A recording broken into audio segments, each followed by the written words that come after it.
Septembre 1942. Stalingrad brûle. La Volga coule rouge de sang. Le ciel est noir de fumée et, dominant tout cela, se dresse une colline. Un monticule de terre éventrée et de gravats, on l'appelle Mamaïev Kourgan. Les Allemands la pilonnent chaque jour. Les Soviétiques la reprennent chaque nuit. Le contrôle change de main, parfois 3 fois en une seule journée. Les mitrailleuses ne se taisent jamais. Les obus de mortier tombent comme la pluie. Des hommes disparaissent dans la boue, sans un cri, sans laisser de traces. Quand la bataille prendra fin, plus de 30 000 soldats auront péri sur cette colline seule. Mais qu'est-ce qui rendait cette colline si cruciale? Pourquoi valait-elle autant de vie? Et quels secrets reposent encore sous ces pentes silencieuses aujourd'hui? Ce documentaire est réalisé à des fins éducatives et analyse les faits historiques avec neutralité. Nous sommes fermement opposés à la violence et à la guerre sous toutes leurs formes. Voici le chapitre oublié de Stalingrad. Voici l'histoire méconnue de Mamaïev Kourgan. La bataille de Stalingrad, qui fit rage du 23 août 1942 au 2 février 1943, demeure l'une des confrontations les plus âpres et décisives de l'histoire de la guerre. Un événement majeur qui non seulement stoppa l'avancée inexorable de l'Allemagne nazie vers l'Union soviétique, mais marqua aussi le début du déclin irréversible du Troisième Reich sur le front de l'Est. Cette lutte titanesque, souvent qualifiée de tournant de la Seconde Guerre mondiale, causa des pertes humaines vertigineuses, estimées entre 1,8 et 1,5 million de morts, 2 millions de victimes, englobant soldats, civils et prisonniers des deux camps, inscrivant à jamais Stalingrad dans la mémoire collective comme symbole de sacrifice et de résilience inouïe. Stalingrad, fondé à l'origine sous le nom de Tsaritsyne au XVIe siècle et rebaptisé en l'honneur de Joseph Staline en 1925, était une métropole industrielle en pleine effervescence, étendue sur la rive ouest de la Volga, le plus long fleuve d'Europe, servant de voie vitale pour acheminer pétrole, céréales et matériel militaire depuis le sud jusqu'au cœur de l'Union soviétique.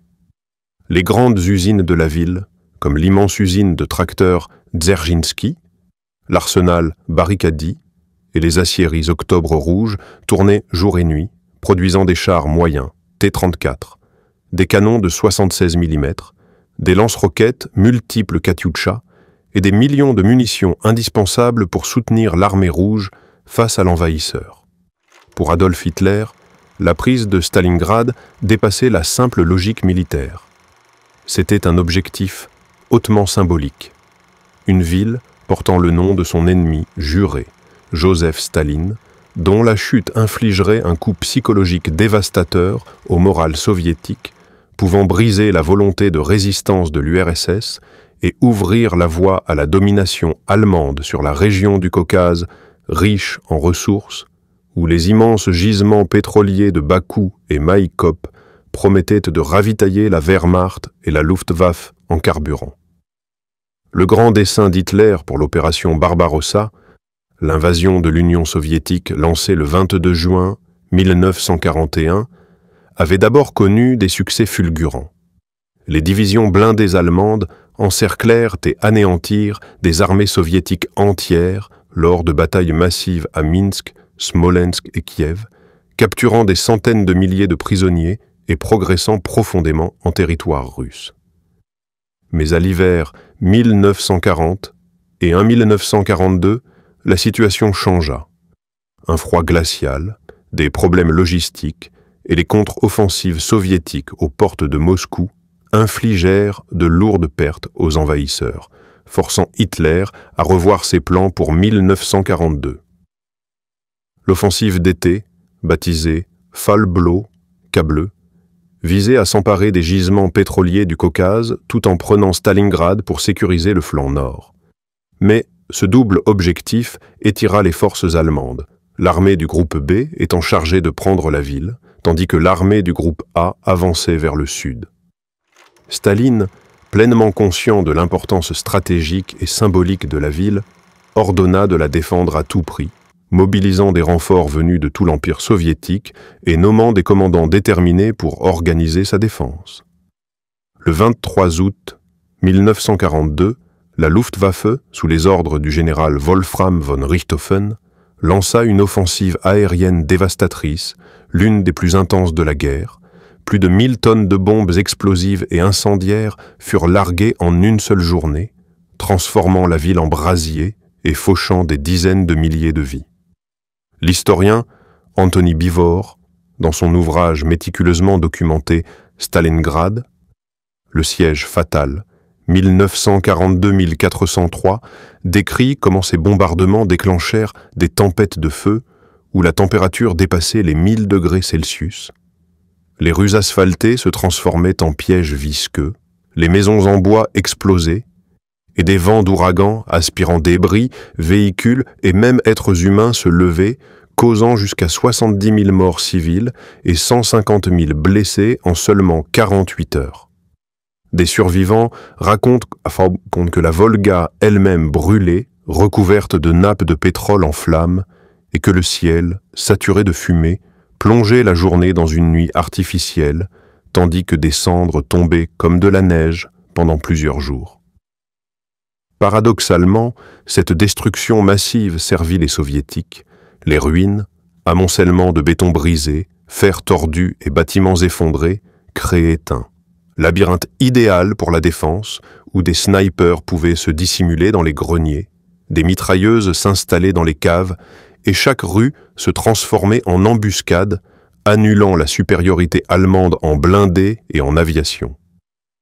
Le général Friedrich Paulus, à la tête de la 6e armée, plus de 300 000 soldats aguerris, dont des divisions blindées d'élite et des unités roumaines, italiennes et hongroises alliées, pénétra dans les ruines fumantes, pensant remporter une victoire rapide. Mais il se heurta à la 62e armée du général Vassili Tchouikov. Environ 50 000 hommes, souvent mal équipés, mais portés par un mélange de ferveur patriotique, de peur des escadrons d'exécution du NKVD et de tactiques urbaines ingénieuses. Tchouikov, un chef dur et fumeur invétéré connu pour son commandement de terrain, forgea l'expression « coller à l'ennemi ».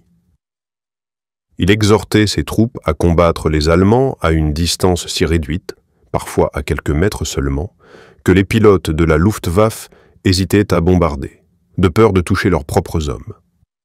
La bataille se transforma ainsi en un affrontement primitif, brutal, à la grenade, à la baïonnette ou à la pelle.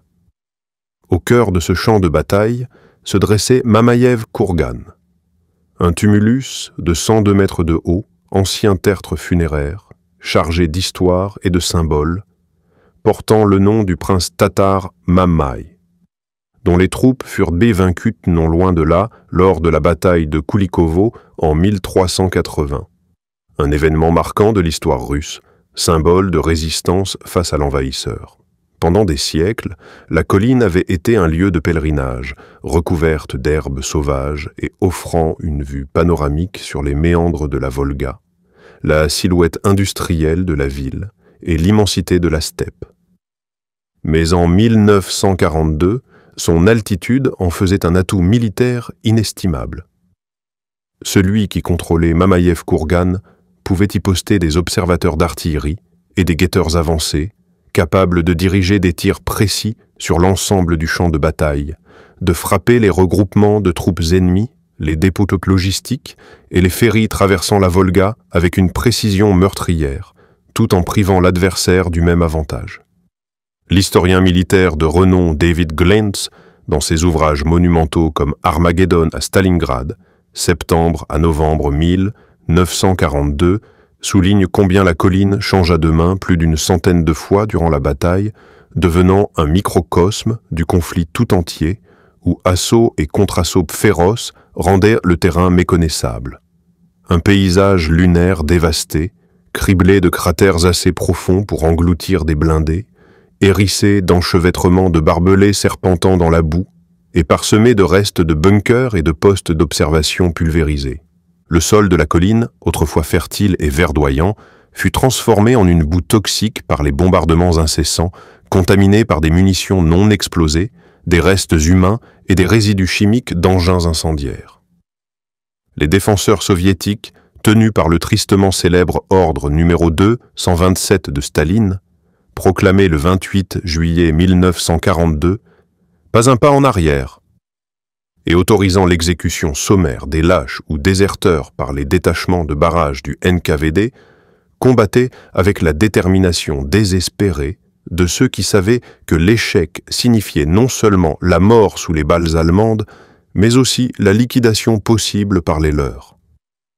Les soldats allemands, poussés par l'exigence fanatique d'Hitler de remporter la victoire et par les promesses de gloire dans le nouvel ordre du Führer, voyaient dans la colline la clé pour briser l'échine soviétique.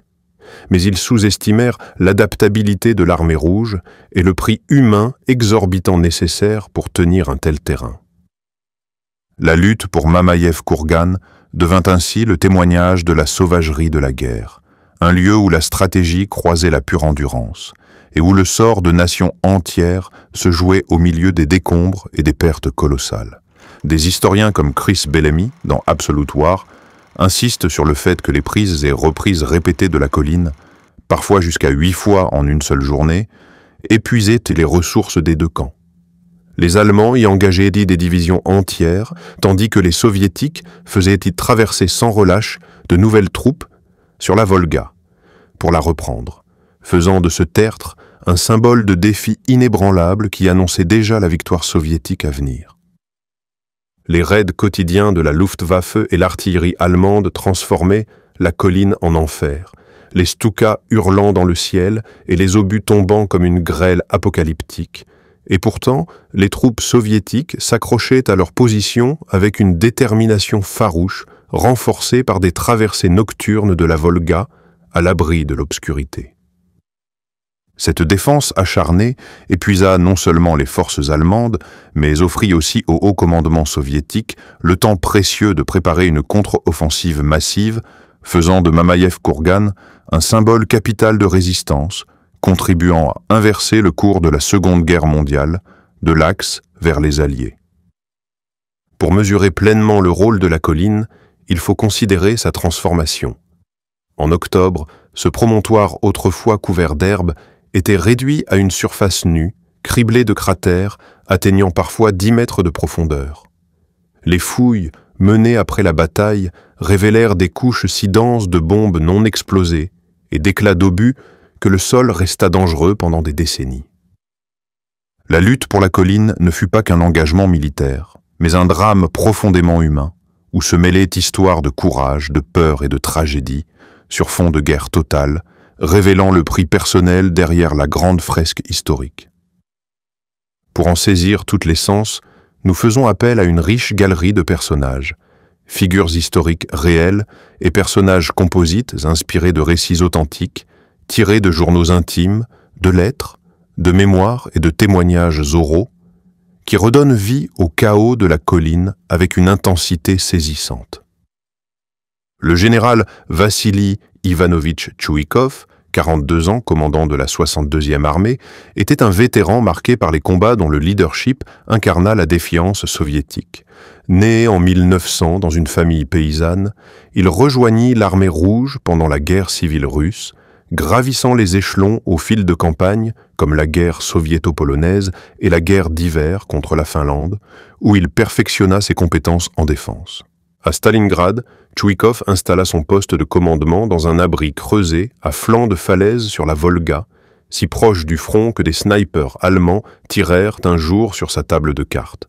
Il déclara « Nous défendrons la ville ou nous mourrons en essayant », incarnant l'esprit du « pas un pas en arrière », tout en innovant avec des tactiques comme le combat sur plusieurs niveaux dans les bâtiments et des contre-attaques incessantes pour déséquilibrer l'ennemi.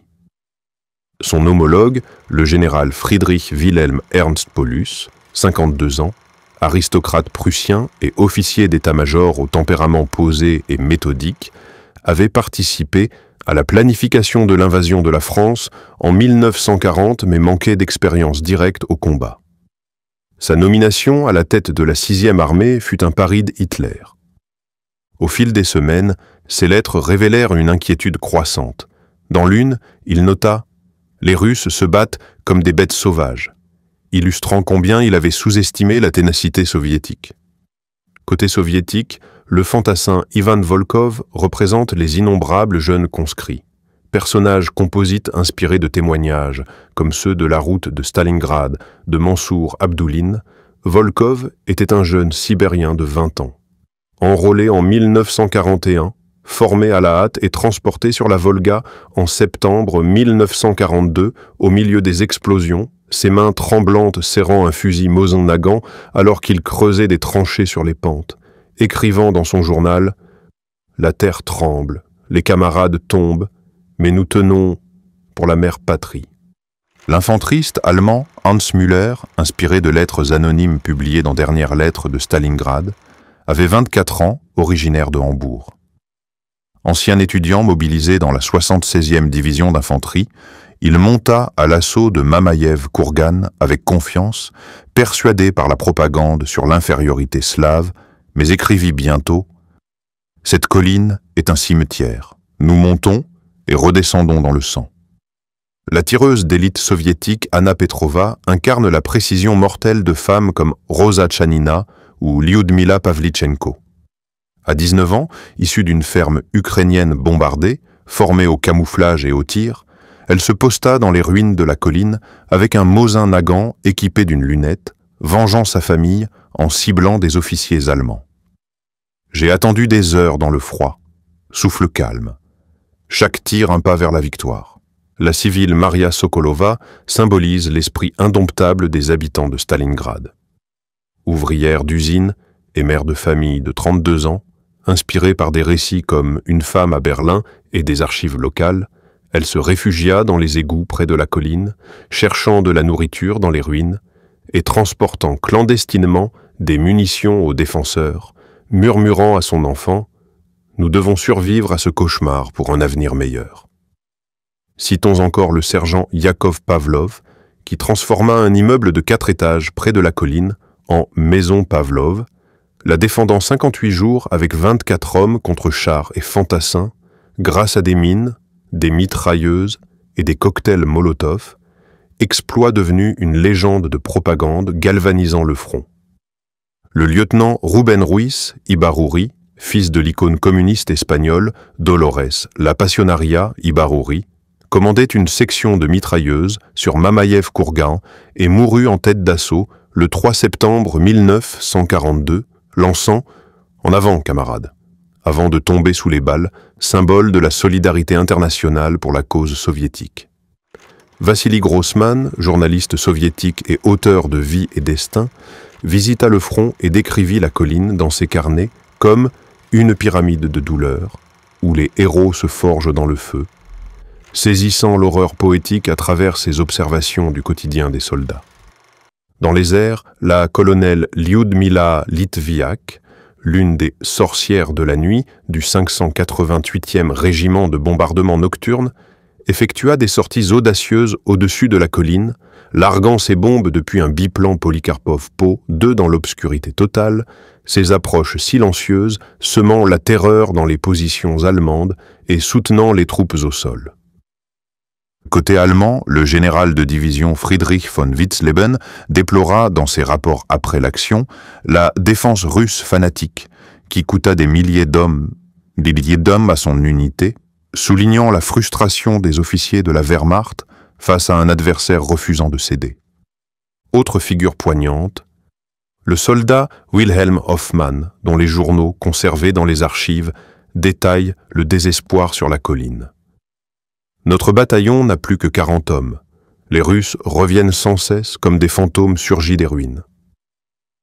La tireuse anti-aérienne Maria Ivanova, inspirée de récits de survivants de Volgograd, servait un canon de 37 mm sur les flancs de la colline, abattant des Stukas au milieu des bombardements. Le ciel était plein de morts, mais nous ripostions pour nos foyers, pour notre avenir. Ces figures, du haut commandement aux tranchées, jusqu'au front domestique, brossent un portrait multiple de Mamaïev-Kourgan. Leur vécu tisse un récit d'humanité partagé au milieu de la violence déshumanisante, où la peur côtoyait la camaraderie, le désespoir l'espoir, et où des choix individuels pouvaient influer sur le cours de l'histoire. Leur voix, préservée dans les archives et la littérature, rappelle que derrière chaque statistique, il y avait des êtres humains face à l'abîme. Ces histoires sont essentielles pour comprendre l'impact profond de la bataille, et les élargir permet de mettre en lumière la diversité des engagements, volontaires espagnols, combattantes et bien d'autres, qui renforcèrent l'effort soviétique. La bataille pour Mamaïev-Kourgan éclata dans toute sa fureur le 13 septembre 1942, lorsque des éléments de la 295e division d'infanterie allemande, appuyés par la 24e division blindée, lancèrent une attaque en tenaille pour s'emparer du sommet et briser les défenses soviétiques dans le secteur central de Stalingrad. L'assaut débuta par une préparation d'artillerie tonitruante. Des obusiers de 150 mm et des mortiers de 210 mm pilonnèrent les pentes pendant des heures, suivis de vagues de bombardiers en piquet Junkers Ju-87 Stuka plongeant des nuages, leurs sirènes, Jericho, hurlantes, larguant des bombes de 500 kg qui projetaient des geysers de terre et de roches, effondrant des tranchées et neutralisant des dizaines de défenseurs. Les troupes soviétiques de la 112e division de fusiliers et de la 13e division de fusiliers de la garde, retranchées dans des trous individuels, creusés à la hâte et des bunkers renforcés, ripostèrent avec des mitrailleuses, Degtiarev, des fusils anti-chars PTRS 41 et des mortiers de 82 mm, leur position camouflée sous des filets et des gravats pour se fondre dans le paysage dévasté. Comme le détaille Glantz, les Allemands prirent d'abord l'avantage, s'emparant des pentes nord le 14 septembre et plantant leur drapeau au sommet le 6. Mais des contre-attaques soviétiques, lancées de nuit pour réduire l'impact de la Luftwaffe, reprirent le terrain perdu, le contrôle changeant plusieurs fois par jour dans un cycle épuisant d'avancée et de recul. Un moment décisif survint le 16 septembre lorsque la 13e division de fusiliers de la garde, sous le commandement du général Alexandre Rodimtsev, engagea 10 000 hommes dans la mêlée. Ils reprirent Mobor-la-Colline au prix d'une charge à la baïonnette furieuse, mais au coût terrible. À la fin du mois, seuls 320 survivèrent, comme le rapportent Wikipédia et Bivor. Ivan Volkov, posté dans un cratère près de la crête, se souvint d'un assaut nocturne. Nous avancions tapis dans l'ombre, le cœur battant, grenades en main. Les projecteurs allemands balayèrent le sol, mais nous les avons submergés à la baïonnette, criant et reprenant notre colline centimètre par centimètre. L'importance stratégique capitale de la colline, comme l'explique l'historien Richard Overy dans La guerre de Russie, du sang sur la neige tenait à sa à hauteur dominante, permettant à des observateurs munis de jumelles et de radios de repérer les mouvements ennemis à 15 km, guidant les salves d'obusiers de 152 mm et de roquettes Katyusha BM-13 installées sur la rive est de la Volga, dévastant les zones de rassemblement allemandes et perturbant les renforts traversant le Don. Des sapeurs soviétiques, travaillant sous le feu, fortifièrent la colline avec des fossés anti-chars, des champs de mines TM-35 et des casemates construites à partir de blocs de béton récupérés en ville, tandis que tireurs d'élite et nids de mitrailleuses transformaient chaque accès en champ de tir. Les chars allemands, Panzer 3 et 4, armés de canons longs de 75 mm, tentèrent d'ouvrir la voie, mais le terrain se révéla traître. Pentes abruptes, sol argileux instable et cratères cachés provoquaient des renversements ou immobilisaient les véhicules, proies idéales pour les équipes anti-chars soviétiques lançant des grappes de grenades ou tirant depuis des caches.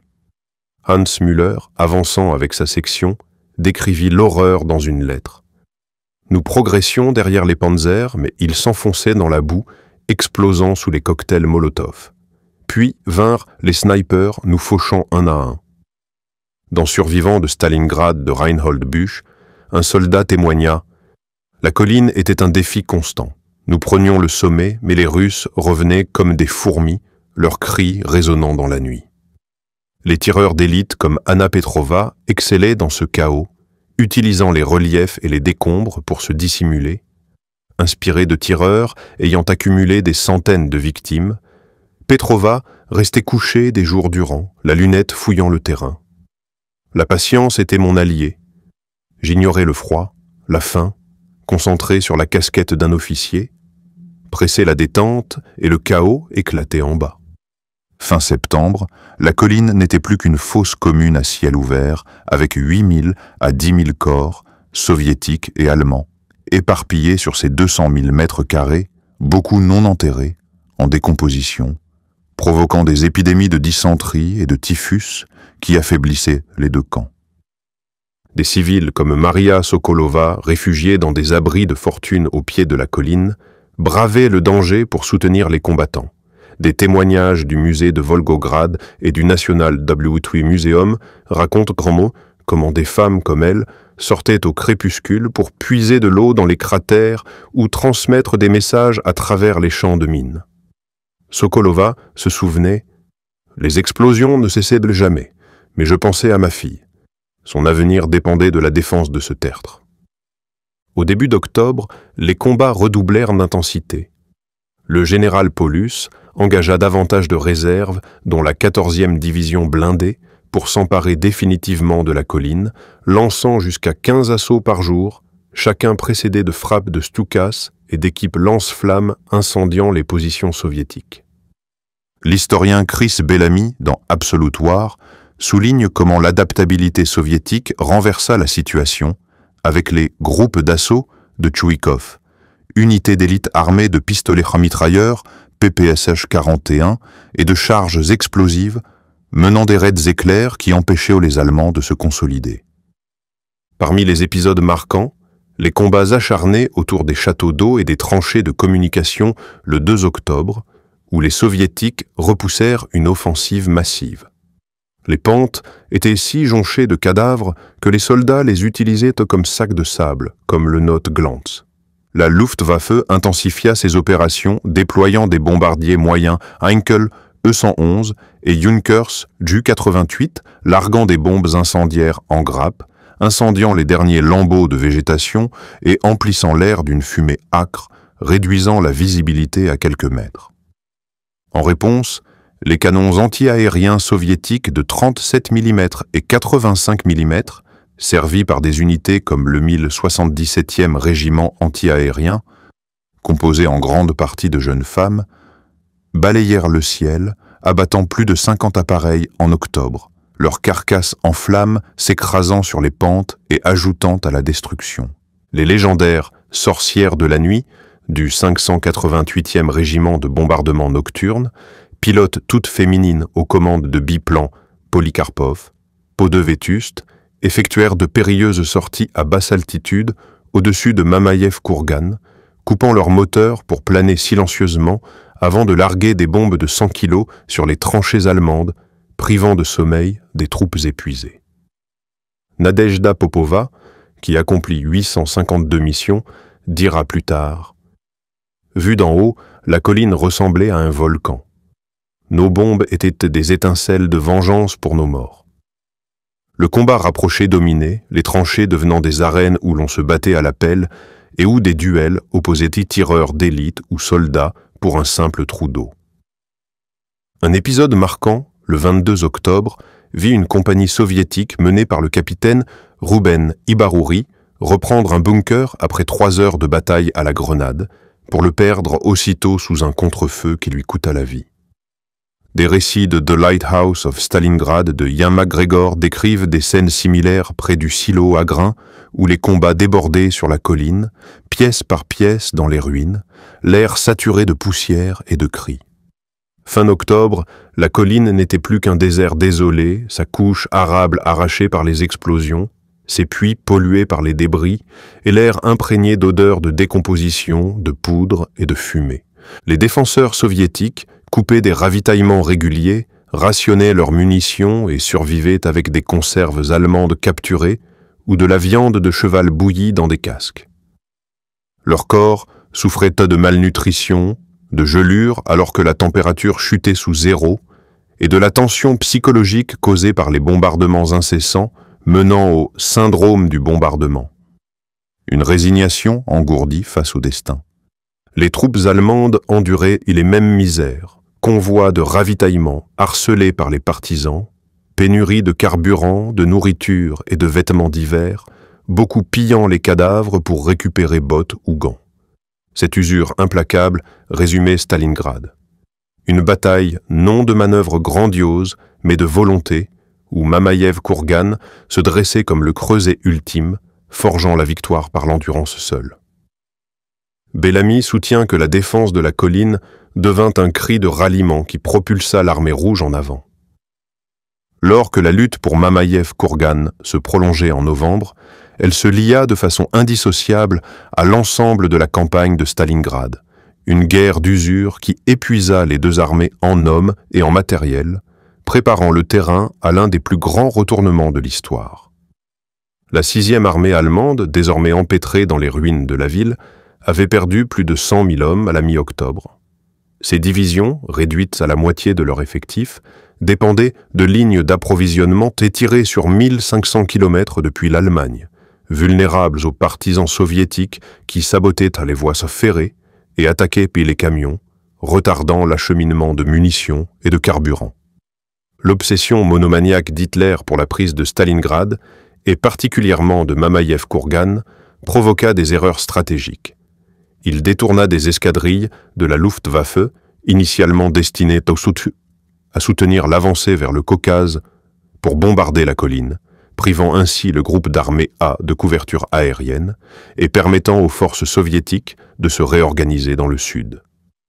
David Glantz souligne dans ses travaux que cette fixation ouvrit des brèches exploitables sur les flancs tenus par des troupes roumaines et italiennes sous-entraînées et mal équipées pour la défense. Des renforts soviétiques, dont de fraîches divisions sibériennes, habituées au froid et vêtues de combinaisons blanches de camouflage, traversèrent alors la Volga de nuit pour renforcer la garnison. Depuis leur hauteur, ils coordonnant des tirs d'artillerie dévastateurs qui anéantissaient postes de commandement et centres logistiques allemands. L'impact psychologique des bombardements prolongés renforça la résolution soviétique au lieu de la briser.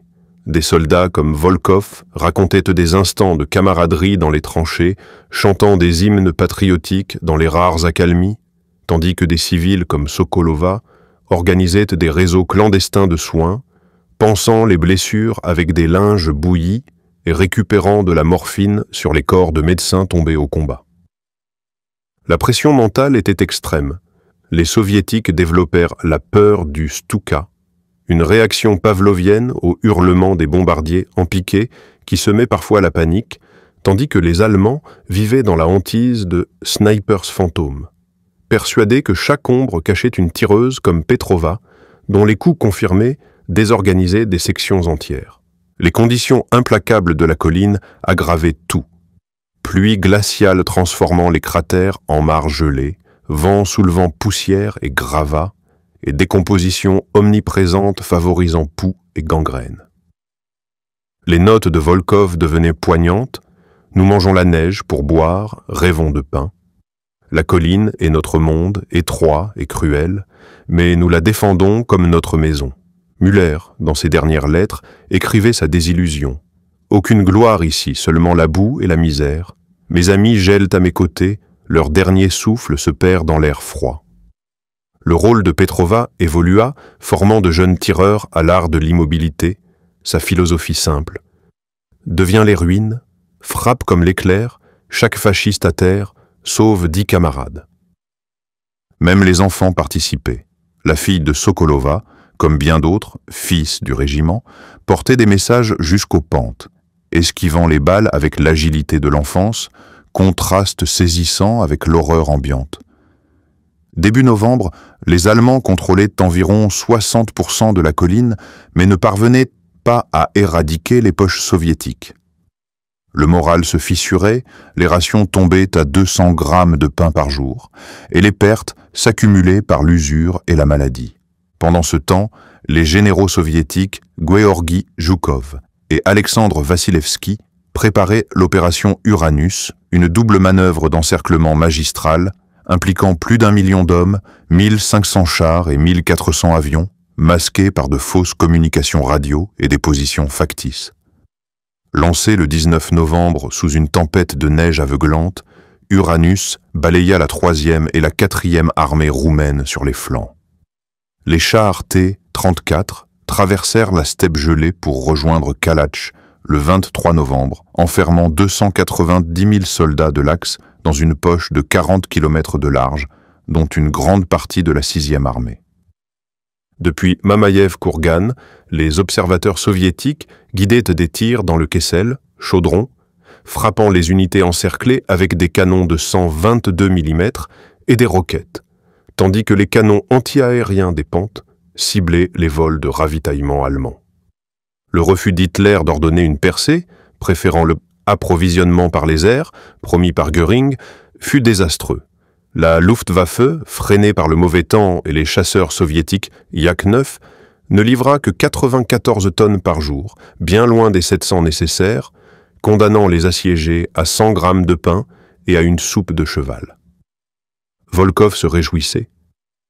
De notre perchoir, nous voyions leurs avions s'abattre en flammes. La colline était notre œil infaillible sur leur défaite. Müller écrivait « Encerclés, nous rationnons des miettes dans la neige. Les assauts sur la colline échouent.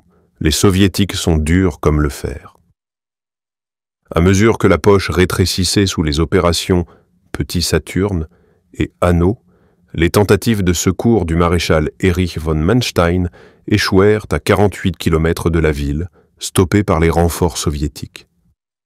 La tenue de Mamaïev-Kourgan fut donc décisive, offrant l'avantage d'observation qui permit l'encerclement et l'anéantissement d'une armée entière, transformant Stalingrad d'un triomphe annoncé en désastre total pour l'Allemagne.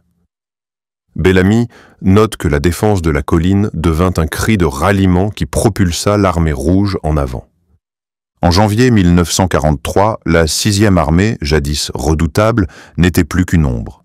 91 000 survivants faméliques sur plus de 330 000 hommes, réduits à faire bouillir du cuir de botte pour se nourrir, ravagés par le typhus et amputés par le gel, dans des températures descendant à moins 40 degrés Celsius. La promotion de Paulus au rang de maréchal, le 30 janvier, était un signal à peine voilé au suicide, aucun maréchal allemand ne s'étant jamais rendu. Mais reclus dans le sous-sol du grand magasin Univermag, Paulus capitula le 31 janvier pour le Sud, suivi du Nord le 2 février, offrant à Staline une victoire de propagande mondiale.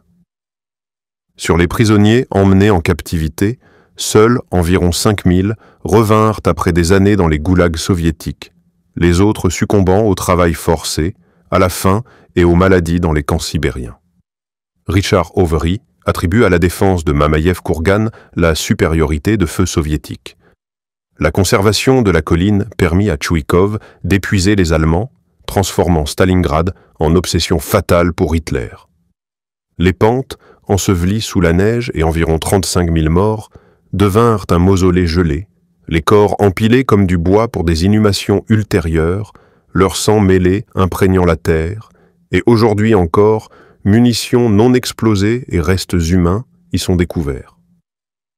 Bellamy estime que Stalingrad, avec Mamaïev-Kourgan pour pivot, déclencha l'élan offensif de l'armée rouge, menant aux victoires de Koursk en juillet 1943, à la libération de l'Ukraine, puis à la poussée en Europe de l'Est jusqu'à Berlin en mai 1945 et l'effondrement du Reich. Le coût humain global, environ 800 000 pertes de l'Axe, morts, blessés, prisonniers, et 1,1 million de pertes soviétiques, en fait la bataille la plus sanglante de l'histoire, incluant non seulement des soldats, mais des familles entières anéanties par les bombardements et le siège. Aujourd'hui, à Volgograd, Mamaïev-Kourgan est devenu un vaste complexe commémoratif, dominé par la statue monumentale de 85 mètres, la mère patrie appelle, brandissant son épée, surplombant salles de flammes éternelles, fosses communes et sculptures à la mémoire des combattants, attirant plus de 2 millions de visiteurs par an. Le site, achevé en 1967 après des années de travaux pour déblayer les débris de guerre et réinhumer les restes, figure sur la liste indicative de l'UNESCO. Sa flamme éternelle rend hommage aux héros, et des études en sciences sociales examinent son rôle dans la mémoire et l'identité nationale. Les fouilles archéologiques continuent d'exhumer casques rouillés, plaques d'identité, lettres et armes, autant de témoins de tragédies intimes, cartes postales allemandes jamais envoyées, médaillons soviétiques contenant une photo de famille, aujourd'hui exposés pour instruire les générations futures. La colline répond à nos questions initiales, sa hauteur en faisait l'œil du champ de bataille, valant des légions de vie. Les sacrifices de Volkov, Müller, Petrova ou Sokolova ont forgé sa légende, et sous ses pentes reposent non seulement des ossements, mais l'écho d'une endurance qui a changé le monde. Mamaïev-Kourgan demeure le plus sanglant des sentinelles de Stalingrad, monument à la volonté humaine indomptable qui triompha de l'agression lors d'un des moments les plus décisifs de l'histoire. Son héritage se prolongeant dans les commémorations modernes qui relient l'héroïsme passé à la résilience d'aujourd'hui. Si cette histoire vous a inspiré, interpellé ou offert un nouveau regard sur la Seconde Guerre mondiale, nous serions honorés de vous compter parmi notre communauté grandissante. S'abonner n'est pas qu'un clic, c'est une manière de soutenir d'autres histoires fortes, d'autres voix oubliées, et davantage de vérités venues du passé. Alors si vous pensez que ces récits comptent, appuyez sur « S'abonner » et poursuivons ensemble ce voyage. Et n'oubliez pas de laisser un commentaire, nous les lisons tous et aimons connaître vos impressions. À la prochaine, continuez d'explorer l'histoire avec Epic War. Continuez de poser des questions. Continuez de chercher la vérité.